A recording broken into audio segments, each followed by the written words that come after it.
Women and some men are posting on social media images and videos of themselves, which is predictable. But have you noticed their justifications and rationales for doing so? Hi, I'm Rex Rogers, and this is episode number 70 of Discerning What is Best, a podcast applying unchanging biblical principles in a rapidly changing world and a Christian worldview to current issues in everyday life.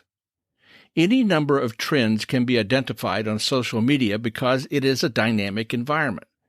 There may be good trends, of course, because human beings created in the image of God are capable of making right moral choices and doing noble things. But human beings are also fallen, meaning we have a sin nature and are capable, in fact, active on a daily basis of making bad or wrong moral choices and doing ignoble things. That's where some disturbing social media trends emerge relative to something now called body image.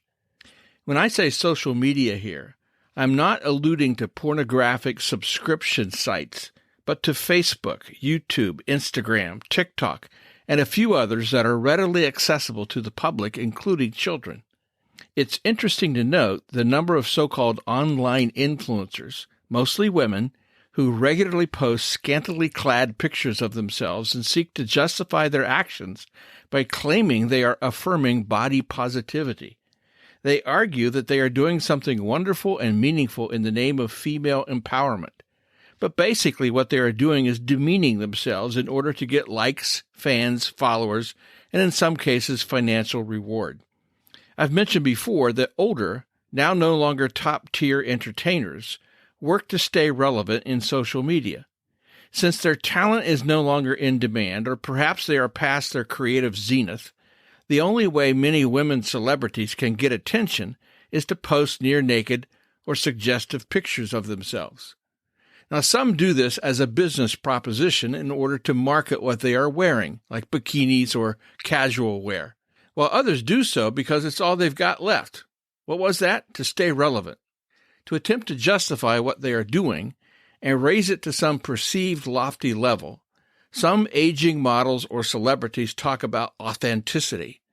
They claim they must post these pictures to be true to themselves. This is their identity, and they say everyone should love yourself or find your true self. Some claim they post au naturel images because somehow this is good for their mental health. They say they have overcome self-judgment, and that one should be comfortable loving yourself in your own skin. Some claim they are fighting the good fight against the emotional struggle of body dysmorphia.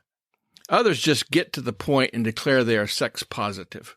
The new vocabulary and rationales offered for what was once considered scandalous and prurient behavior are endless.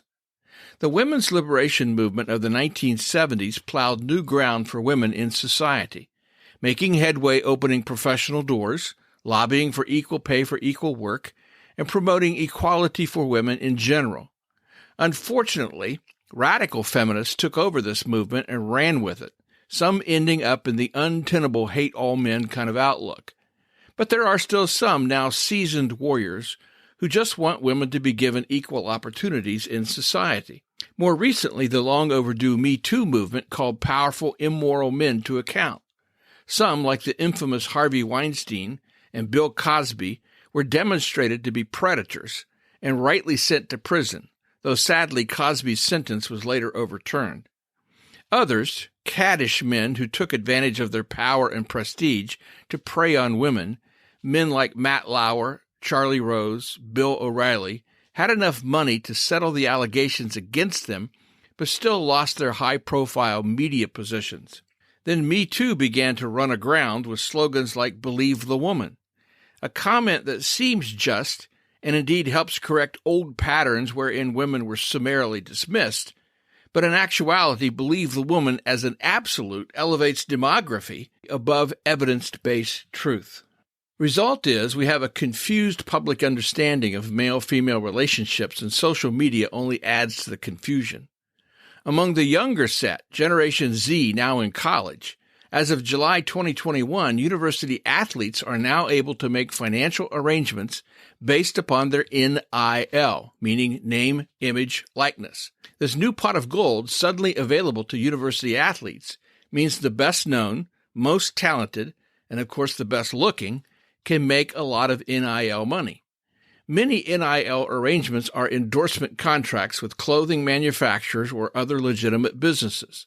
I'm not suggesting there is anything wrong with the free enterprise of athletes making income, but I think unregulated NIL opportunities, plus the transfer portal making it possible for any recruit to switch schools in a moment, plus the wide-open university athletic conferences now jockeying for television money, means collegiate sports is in for a confusing time that almost inevitably is going to result in some kind of scandal.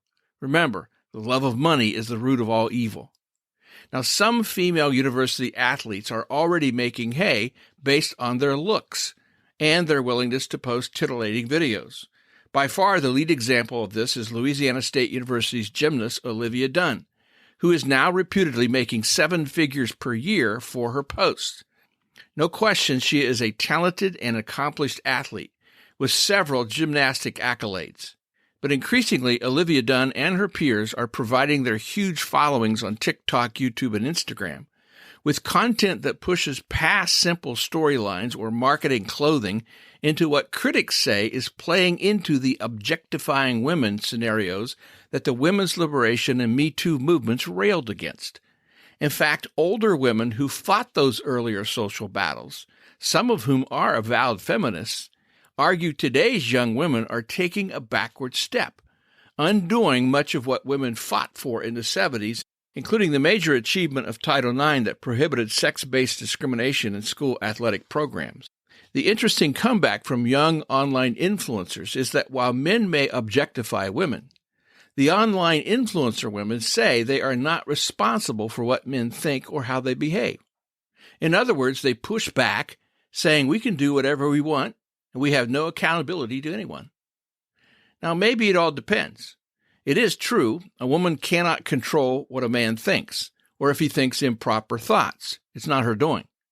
On the other hand, if the woman, particularly these online influencers, post provocative semi-clad pictures and videos intended to attract followings, can they really claim they have no responsibility? Such an argument seems a long way from the honorable women described in Proverbs 31. Now, this said, men also use social media to make money based upon sex appeal. They run the gamut from gamers and fitness influencers to singers, pranksters, and even doctors. Now, none of this should be surprising.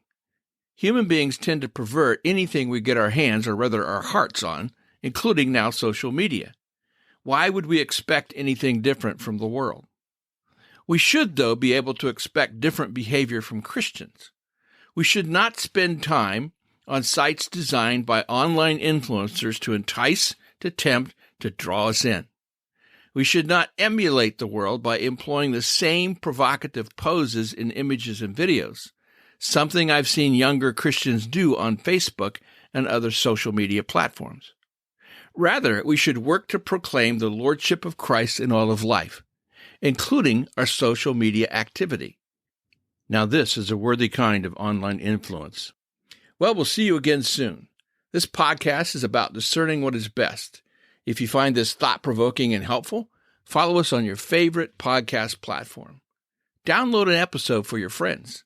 And for more Christian commentary, check my website, REXM as in Martin, that's rexmrogers.com.